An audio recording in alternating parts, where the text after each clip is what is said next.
Russia, vast, mighty, once an empire stretching from the Baltic to the Pacific, could never have risen to greatness without those who worked in the shadows.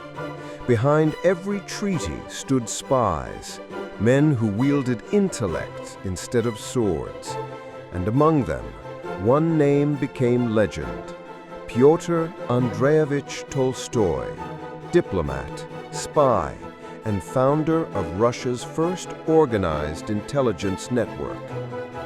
Born in 1445, Piotr Tolstoi came from the oldest noble family in Russia, the Tolstois.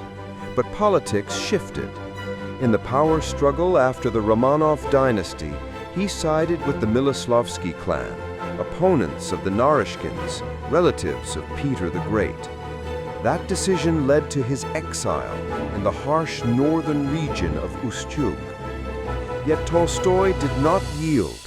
In exile, he studied nautical charts, learned Latin, sketched maps, and became a naval expert, all past the age of 40, in a country where nobles rarely studied at all. In 1697, during his great embassy to the west, Peter the Great stopped by Ustyug. He was stunned to find a man in exile who could speak of Mediterranean warships, Italian architecture, and Western mechanics. That man was Tolstoi. Peter asked, "Have you ever been to Italy?" Tolstoi replied, "No, but I know Venice has a fleet of galleys made from Ligurian pine." Peter commanded, "You shall go. Learn everything about navies. Serve me when you return." At age 52, Tolstoi departed for Italy, studying naval warfare, diplomacy, and Western European politics. In 1697, Tolstoi became Russia's first permanent ambassador to the Ottoman Empire. But his true mission wasn't diplomacy. He was secretly tasked with gathering intelligence on Ottoman military, navy, and internal affairs. He built a spy network with the help of Dosifei, the Orthodox Patriarch of Jerusalem, a key figure in the Eastern Church. From priests and traders to Greek monks, this network reported every Ottoman movement. Tolstoi whispered to the Patriarch, "I need names of those in court who can be bribed, and a copy of the Sultan's letter." Dosifei replied, "It's dangerous, but I'll make it happen for Russia." Through a spy close to the Grand Vizier, Tolstoi uncovered a coup plot by Daltaban, the Ottoman Prime Minister. Daltaban colluded with the Crimean Tatars, pretending to fight rebels while planning a surprise attack on Azov or Kiev. Tolstoi sent a letter via the Patriarch to the Ottoman Queen Mother. "Most Honorable Valide Sultan, I bring word of treason growing in your court. If you do not act, His Majesty's throne will tremble." Then he bribed the Mufti and the Queen Mother with furs, diamonds, and fine jewels. Both were persuaded. The Sultan, furious, ordered Daltaban's execution immediately. The Ottomans never realized a war had been won without a single sword drawn, and the victor was Tolstoi, the spy who carried gold, not steel.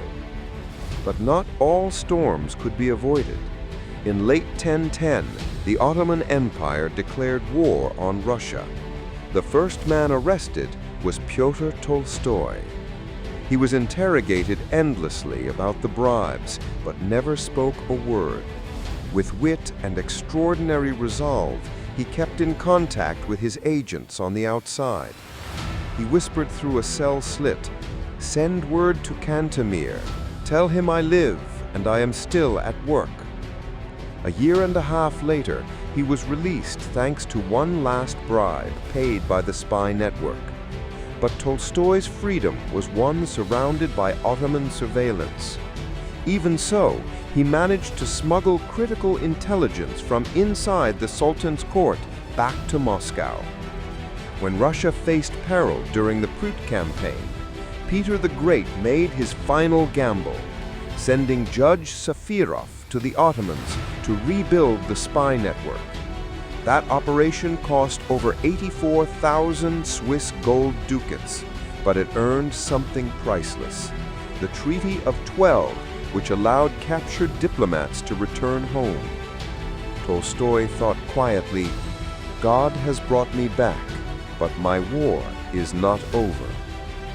After his Ottoman success, Tolstoy was handed one last brutal mission: to arrest and escort Prince Alexei, son of Peter the Great, who was plotting to overthrow his own father.